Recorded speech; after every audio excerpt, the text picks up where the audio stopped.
Video gaming. It's one of the most fascinating and controversial aspects of contemporary society. Yes, we all know about the increasing violence in video games, but are you aware of the way video games may contribute to the very evolution of our minds and our society? In Video Games, Brain Gain or Drain, Professor Jane Gackenbach, psychology professor at Grant MacEwan University, an expert in new media, the internet, and especially video gaming, introduces us to the facts and debates, the research, and the future. Join us for one of the most fascinating shows you'll ever hear. Now, here's Jane.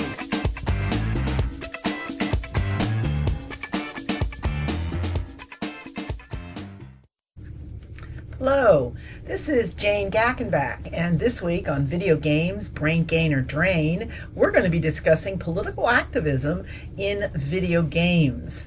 In this interview, I'm chatting with Roger Stahl, who's an assistant professor in the Department of Speech Communication, University of Georgia in Athens, Georgia. He is not only an academic, but also a filmmaker, and he recently made a documentary film basically called Returning Fire: Interventions in the Video Game Culture. He writes, video games like Modern Warfare, American's Army, Medal of Honor, and Battlefield are part of an exploding market of war games whose revenues now far outpace even the biggest Hollywood blockbuster. The sophistication of these games is undeniable, offering users a stunningly realistic experience of ground combat and a glimpse into the increasingly virtual world of long-distance, push-button warfare. Far less clear, Dr. Stahl continues, is what these games are doing to users, our political culture, and our capacity to empathize with people directly affected by the actual trauma of war. For the culture-jamming activists featured in this film, Dr. Stahl points out that these uncertainties were a call to action in 3 separate vignettes. In his documentary, he shows how, first, Anne-Marie Schleiner, Wafa Bilal, and Joseph Delappy moved dissent from the streets to our screens, infiltrating war games in an attempt to break the hypnotic spell of militainment. So rather than edutainment, he uses a new word, which is a good point, militainment, or what I've often seen also called combat-centric games. In any case, Dr. Stahl goes on to say, their work forces us all, gamers and non-gamers alike, to think critically about what it means when the clinical tools of real-world killing becomes forms of consumer play. He draws a parallel in his online website talking about this film between how in the real world there is push-button warfare, and these centralized stations pushing buttons, they're ordered, of course, what to push and where to send a particular missile, but it seems to have ramifications or similarities to gaming. And in fact, the montage at the beginning of the documentary is shots from games and then real-world news footage, and oh my gosh, the parallels are very strong. A thought-provoking documentary, and I certainly hope you enjoy my conversation with Roger Stahl. My name is Roger Stahl. I'm an associate professor of communication studies at the University of Georgia, where I study rhetoric, media studies, popular culture, and related matters. Okay. And so this film, tell me the title of the film and your basic, it's a documentary, but your basic approach. So it's called Returning Fire: Interventions in Wargame Culture. Okay. And my approach was fairly simple. I got interested in a couple of artists and activists, a handful of them, maybe 5, that were doing interesting work within online wargame, doing culture jamming work, trying to sort of break the flow of gameplay and insert interesting messages, try to connect the actual game to real world events. Yeah. I mean, I've heard a lot about doing news shows from within games or advertising, of course, from within games. But social activism, this is the first that I've heard of that. Is this just these few people that you know about, or is this a wider movement? Well, it's actually been going on for quite some time. You know, anytime you have a virtual community like that, especially more established online games that have more of a social component to them, like EverQuest or World of Warcraft and massive online games like that, they'll often have, political element to them, in the same way that Sim Life has a political element or Second Life. Yeah, it makes sense. And frankly, I think it's wonderfully original and creative. The idea of, well, you tell me the idea. What is it that these people do? You gave a few examples in the film and interviews, of course, with the activists, but why don't you give me a couple of those examples? Sure. I chose to focus on 3 individuals who are doing work in this context. Mm-hmm. The most interesting one, as far as I'm concerned, was a fellow named Wafa Bilal, who was an Iraqi expatriate. He came over in 1991. Mm-hmm. He was going to be conscripted into Saddam Hussein's army, but escaped by the skin of his teeth, and eventually emigrated to the United States. Okay. And he decided, after doing a lot of performance art within Iraq and then continuing that work in the United States, he decided that he would engage what he thought was one of the most salient issues of the war, which was its long-distance, remote-controlled nature. Hmm. And he decided to do this because his brother was killed by a drone aircraft, rather accidentally, from what I can gather. Yeah. So he decided that he would set up an installation project in Chicago, near the Chicago Institutes of Art, in a gallery space where he moved his bed and an exercise cycle and his computer into this white room, and he set up a paintball gun that had a webcam attached to it. And the idea was that you could go to his site, you could aim this paintball gun and shoot at him with paintballs through the site. Yeah. And he lived in this environment for about 30 days and was shot at, I think, 60 or 80,000 times or something like that. Mm-hmm. So it became extremely popular really, really fast. And I can see why. Yeah, okay. Yeah, he originally wanted to call the project Shoot an Iraqi, but he thought, and his producers thought, the people who were curating the project thought that somebody might actually come to the installation project and try to shoot at him. So we called it Domestic Tension instead, which was a little bit more gallery-friendly, I suppose. Okay. An entire month in these quarters, being shot at 60,000 times, and having a tough time sleeping. I bet. Yeah. Putting it mildly. And so what was the reaction of, I don't know, the players, the museum, the general public, the media? What was the reaction? Yeah, you're right, to focus on the multiple and fractured audiences of this thing. So it got a lot of attention from mainstream press. NPR and Chicago Tribune covered it. And it got out on some other media outlets as well. But there's the immediate audience of the people who are hearing about it online or hearing about it through mainstream media and actually going to shoot him. And actually, I was one of the people who had heard about him kind of quite accidentally at the time, and I decided I was going to go check it out. And I couldn't quite bring myself to shoot him. Okay. But I wanted to see how the project worked. I imagine that a lot of people were just coming to it out of curiosity. Yeah. One of my graduates who did a project on this particular installation. Yeah. I think that she actually shot him. So there's a lot of, conscientious people and maybe not so conscientious people coming to the site out of curiosity and shooting the gun just because of the mechanics were so novel. Yeah. I mean, I could see commercial applications for that. There have been some commercial applications. About a year before this project showed up on the scene, there was actually kind of a big controversy regarding online hunting, which was a similar setup, real bullets and operating within game preserves.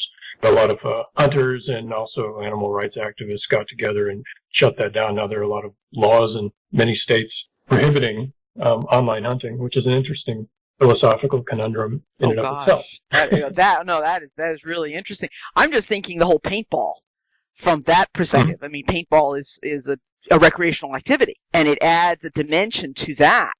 I would think if I was a paintball shop owner, that might be something I would want to explore. That's all. Yeah, that's what Bilal said. A lot of people that came by were from the paintball community, which already has this sort of paramilitary chic that surrounds it already. Yeah. But not just limited to paintballers, hunters, gamers, curious people. Yeah, let's go to the first one that you mentioned in your documentary. I believe the first one, the one that you're referring to, is called Dead in Iraq, which is a project that was conceived by a man at the University of Nevada, Reno, Joseph Dept, who is also the head of the art department there. He does a lot of very interesting digital art. I would urge people to go to his website to check out more of what he does. Okay. He decided that he would go into the official Army recruiting game, which if you don't know that there is one, there has been one for about a decade now. Army. That's right. Yeah. And it's got about 9 or 10 million registered online players at any given time in a bunch of different maps and online communities. Okay. He decided to go into one of these communities and stick around for a while. Mm-hmm. And using the text messaging system that players used to talk with each other online, mm-hmm. he thought he would plug in the name, yes. rank, and date of death of all 4,500 U.S. soldiers who had died in Iraq, and just very compelling. Put them in all caps. Yeah. And scroll them down the screen. And it took him, I think, about 8 months to finish this entire project because it was so painstaking. Yeah. These 3,500 names, getting them right, making sure that, he was able to insert the names. And he was only able to do about 2 or 3 of them before he was shot and killed and had to start over again. Oh, God. Oh, man, the layers upon layers there, Just, oh, wow. I was fascinated that you talked about, and did he, that how, like you said, he was shot so quickly and that there was all this hostility. And wasn't he the one where some of it generalized to real death threats? Yeah, he received some death threats. Yeah. I think you're referring to the third person that I profiled. But Joseph Dept received some death threats as well. Mm-hmm. Over email and online, and people talking about him in extremely threatening ways, and also constantly kicking him out of the game. Right. Well, the way the film seemed to portray it, there were 2 kinds of responses, either very hostile, or, good point, some responsiveness to it. How did he come away from it? Did he feel like his point was made? Elaborate on that for me. Well, he's definitely of 2 minds about this project. He does a lot of more playful stuff, generally speaking. Uh-huh. So this was a foray into political territory that he's not used to inhabiting that much. And political art is something of, it's dangerous territory for any artist. Interesting. To politicize things and, craft one's own brand in terms of political art. Yeah. So he's already taking a risk there. But, on the whole, he says he would do it again, even though he experienced a lot of stress over what he was doing. He was getting pressure from players, pressure from the media, very hostile reaction on one hand, but also, as he's quick to point out, there was a lot of very positive reception to what he was doing. Yeah. And it's all a matter of interpreting what this very simple gesture means in the context of this game, in the context of political events. Well, I was interested. My son is a gamer, and in fact, we wrote a book together where the narrator's voice is a gamer about the video game effects literature. And his short project for New York Film Academy was a political film. It was a story, and in the story was issues around 911 Truth Movement. And so he's very certainly into that idea, but when I talked to him about your film and these ideas, he had the immediate angry response. I didn't at the time say, there's a little contradiction here, and he just flipped it off and, oh, that's silly, what's the point? And like you said in your film, it's just a game. And so, just like in the sense of okay, there's demonstrators in front of the White House with placards, going back and forth in terms of, whatever the issue is, here you're doing it in another reality, demonstrating in a variety of creative ways. Do you think it's having a different kind of impact? Is it having an impact? What do you think? Depends on one's context for understanding where politics happens. As you mentioned, this is one of the points that all 3 of these projects were trying to bring up, is that in politics, in terms of how we interface and understand war, is gravitating to different media right now. It's gravitating from the television screen, from the newspaper, into other media that were heretofore considered entertainment media only, and kind of off limits to these political realities. Yeah. So it's a threatening migration. It threatens the idea that there's this clean line between the news media and entertainment media. Yes. And when something that someone considers apolitical and pretty much free of all those political entailments and having to consider values and, feeling guilt about political events and our complicity in them, in fact, start to characterize entertainment media, that's a very threatening thing because it means that we have now a responsibility to engage them as political. Yeah. No, I agree, and I think particularly salient as you see live TV viewing is going down. It's overall TV viewing actually is up, but it's not live. And how there's multimedia using your iPad while you're watching something on television. You're spending hours and hours in Second Life or WoW or whatever the case may be. That virtual worlds are increasingly dominating our lived lives. And so that, yeah, that's where we would expect to see political activism, just like we expect to see advertising and cybersex and all kinds of other real-world activities being imported. Yeah, I just read the other day that the average American spends about 8.5 hours a day on average in front of a screen, whatever that screen may be. Yeah, yeah. And it's not a single screen anymore. And so I know in my students, and I'm sure yours as well, they've got their laptops on, they're checking their Twitter feed or Facebook on their cell phones. They're, and it does.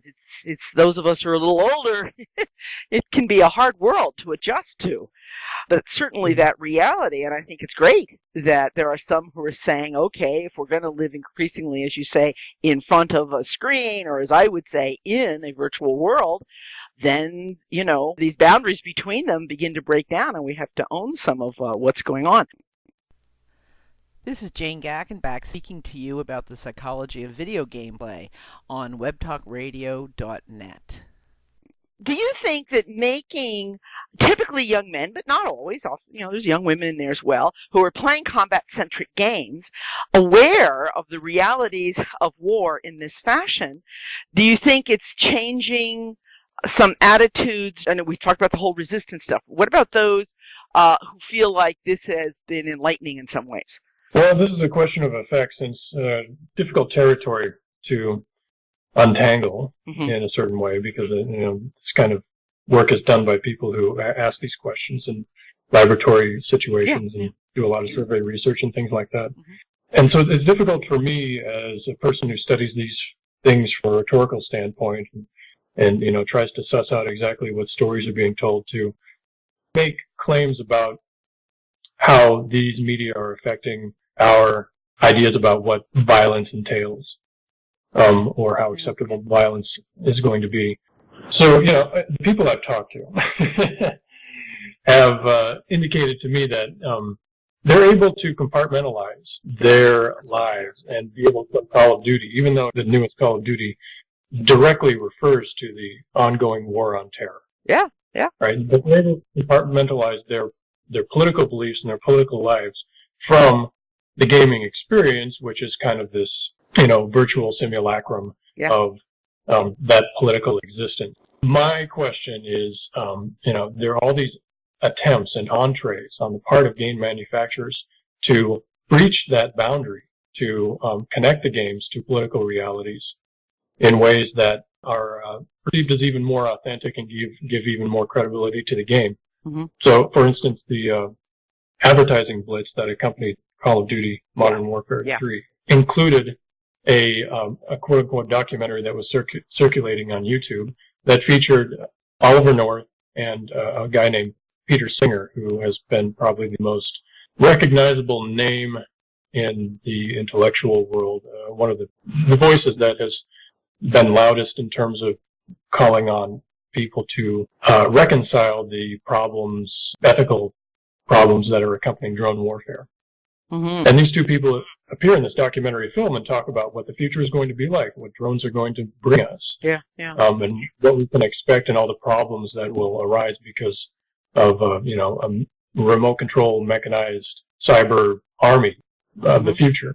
This is an effort on the part of game makers to connect the realities of drone warfare to the game and to breach that boundary. So it's becoming more and more difficult for us to compartmentalize these things.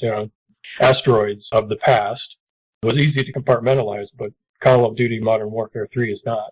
I just finished some research with gamers in the military, and one of the things in the various correspondence and questionnaires and so forth that has really struck me, and what I've read, is they're heavy gamers, first of all, when they're deployed, and their preference for gaming is combat-centric games, and they're very clear that a combat-centric game, they're out doing battle. and then they come back to the barracks or whatever the situation may be, and they play Call of Duty or some other combat-centric game, and they're very clear, it's not the same. And so, for instance, one of my informants wrote me and said when he was training on a VR simulator, which is essentially like a first-person shooter game, he was training on it when he first went to boot camp. One of the things he found he had to do was to hold back, because the kinds of things he would have done in a video game, he realized he can't do in this training because this may be the real world. And so he was very quick to adjust. What was he doing? And then from another sergeant that wrote me about the gamers that he worked with in Iraq, and he talked about it wasn't that they were better shooters, more accurate, it's that they had much, much better peripheral vision. They were quicker to pick up something's wrong at the periphery. They investigated more things in the same way that you have to when you go through a particular level in a game. You have to look at a whole variety of things, both in your peripheral vision in terms of somebody suddenly shows up or opening a door because you don't know what's going to be in there. And it was that kind. So on the one hand, there's overflow. It's called the game transfer phenomenon. On the other hand, they're real clear to make that distinction, yet they want to play those games. And I have various ideas about why that is. The interactions that I've had with, in fact, I just had an interaction with a captain recently in the Atlanta airport, and we got to talking about Afghanistan. He'd been over there back and forth for about 9 years, and I got around to my favorite subject, which is, what is the relationship between soldiers and games over in Afghanistan? What place do they have in the culture there? And he said they're all over the place. Yeah. It's a major form of relaxation. Yeah. But he said, and this is his caveat, that that a person has been in an actual firefight, has actually seen casualties because they will not play those games. And so, to his mind, there's a clear distinction between those who, have trained on games and use them for recreational purposes over there, and those who would not play them because they had trouble reconciling the gaming culture with what they had seen. I've heard the opposite. And again, we're just talking about anecdotal evidence, and so it's obviously it's an empirical question. But I've heard both. I've heard some will come back. One man traumatized, seeing a therapist, was a big Call of Duty player, but couldn't play it anymore, even though he wanted to, because he was getting post-traumatic flashbacks. The other hand, I've heard anecdotally the complete opposite. They want to play it, the first-person combat-centric, because it gives them a sense of control, where in real battle, they don't have it. Getting back to the issue of effects, one of the clearest indicators to me is that the military has found that they can reduce what they call the hesitation rate or the firing rate, which is the very human impulse to not pull the trigger on it. The move to actual figural targets from ground targets was part of that process, and then the move to ground-based training simulators is a step forward in that process as well, of eliminating this hesitation rate, which I believe in World War II was something around 45%, and now they've got it to really insignificant. The first attempt at that was to have a target that is a human head. It's a virtual target of sorts. It's on paper, of course. Right. But there's a long history of doing that, and it's just that the kind of virtuality that's now possible is huge. I know the military are looking at, in various, from training to, trying to get people to join the military, to train them, to deal with PTSD, all kinds of levels. They use virtual kinds of engagements, which are quasi-game-like.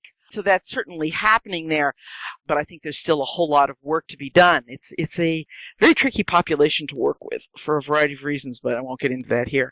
In any case, we've pretty much run out of time. Is there anything else you'd like to say about your film and your work? I think we covered it.